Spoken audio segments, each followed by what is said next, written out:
جب بھائی بنیامین کو لے جانے میں کامیاب نہ ہوئے تو آپس میں مشورہ کرنے لگے۔ انہوں نے کہا کہ ہم والد صاحب کو کیا جواب دیں گے؟ بڑے بھائی نے کہا میں تو والد صاحب کا سامنا نہیں کر سکتا، ہم سے پہلے بھی یوسف کے بارے میں غلطی ہو چکی ہے، میں یہاں سے نہیں جاؤں گا جب تک میرے والد مجھے اجازت نہ دیں یا پھر اللہ خود ہی میرے لیے فیصلہ فرما دیں اور حقیقت حال واضح ہو جائے۔ لہٰذا باقی 9 بھائی واپس اپنے والد کے پاس چلے آئے۔ بھائیوں نے گھر آتے ہی والد صاحب سے کہا کہ آپ کے بیٹے نے چوری کی ہے جس کی وجہ سے وہ ہمارے ساتھ نہ آ سکا۔ حضرت یعقوب علیہ السلام نے فرمایا میں پھر تو صبر ہی کرتا ہوں، میں امید کرتا ہوں کہ اللہ میرے باقی 3 بیٹوں کو واپس میرے پاس لے آئے گا۔ حضرت یعقوب علیہ السلام نے اپنے بیٹوں کی یاد میں اتنے غم زدہ رہتے تھے کہ ان کی آنکھوں کی بینائی بھی جاتی رہی۔ حضرت یعقوب علیہ السلام نے اپنے بیٹوں سے یہ فرماتے ہوئے کہا کہ میں اللہ تعالیٰ کی طرف سے وہ جانتا ہوں جو تم نہیں جانتے۔ انہوں نے حکم دیا جاؤ اور ایک مرتبہ پھر یوسف علیہ السلام اور ان کے بھائی کو تلاش کرو اور دیکھو اللہ کی رحمت سے مایوس کبھی نہیں ہونا، کیونکہ اللہ کی رحمت سے کافر ہی مایوس ہوتے ہیں۔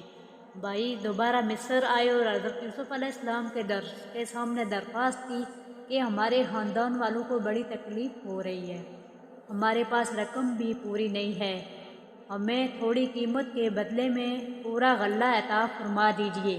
حضرت یوسف علیہ السلام سے اپنے بھائیوں کی تکلیف نہ دیکھی گئی۔ اب حضرت یوسف علیہ السلام نے اپنے بھائیوں کو حقیقت سے آگاہ فرمایا۔ حضرت یوسف علیہ السلام نے فرمایا تمہیں یاد ہے تم نے اپنے نادانی میں اپنے بھائی یوسف کے ساتھ کیا کیا تھا؟ بھائیوں نے جب یہ سنا تو حیرت سے بولے کیا آپ ہی یوسف ہیں؟ حضرت یوسف علیہ السلام نے فرمایا ہاں میں تمہارا بھائی یوسف ہوں، اللہ نے مجھ پر بڑا احسان فرمایا اور یقیناً اللہ تقوی اختیار کرنے اور صبر کرنے والوں کا اجر ضائع نہیں کرتا۔ بھائیوں پر جب حضرت یوسف علیہ السلام کی حقیقت واضح ہو گئی تو انہوں نے اپنے جرم کا اعتراف کیا اور بڑے شرمندہ ہوئے۔ حضرت یوسف علیہ السلام نے اپنے بھائیوں کو معاف کر دیا اور اللہ سے بھی اپنے بھائیوں کے لیے بخشش کی دعا مانگی۔ حضرت یوسف علیہ السلام نے بھائیوں سے فرمایا میری قمیض لے جاؤ اور اس کو میرے والد محترم کے چہرے پر ڈال دو، ان سے ان کی آنکھوں کی بینائی لوٹ آئے گی۔ حضرت یوسف علیہ السلام نے بھائیوں سے فرمایا کہ والدین اور تمام گھر والوں کو لے کر آپ سب میرے پاس مصر آ جائیں۔ قافلے والے حضرت یوسف علیہ السلام کی قمیض اور بھائیوں کے ساتھ ابھی مصر سے روانہ ہی ہوئے تھے کہ حضرت یعقوب علیہ السلام کو میلوں دور کنعان میں حضرت یوسف علیہ السلام کی خوشبو آنا شروع ہو گئی۔